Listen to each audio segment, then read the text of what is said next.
அவனுக்கு சப்போர்ட் பண்ண ஆரம்பிக்க எல்லாரும் சேர்ந்து அவனை வளர்த்து விட்டு இருக்காங்க.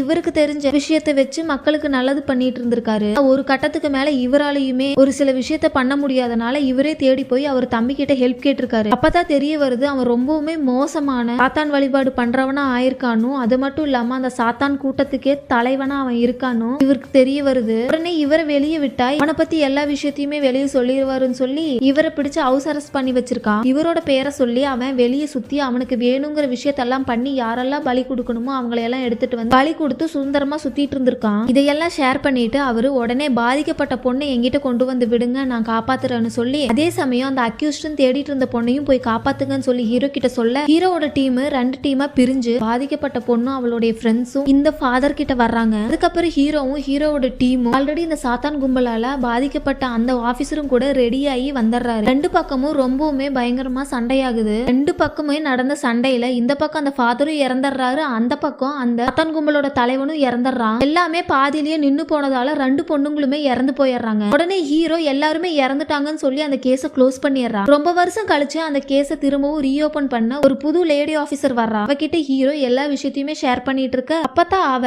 உண்மையாவே அவங்க எல்லாருமே இறந்துட்டாங்கன்னா கொஞ்ச நாளைக்கு முன்னாடி நடந்துட்டு இருக்க நரபலி எல்லாம் யார் பண்றான்னு சொல்லி ஒரு சில போட்டோஸ் எல்லாம் காட்டுறா. அதை பார்த்ததுக்கு அப்புறம் இந்த நரபலி சாத்தான் வழிபாடு இதெல்லாம் இன்னும் முடியல, யாரோ ஒருத்தர் பண்ணிட்டு தான் இருக்காங்க அப்படிங்கிற மாதிரியே காமிச்சு இந்த படத்தை முடிச்சிடுறாங்க.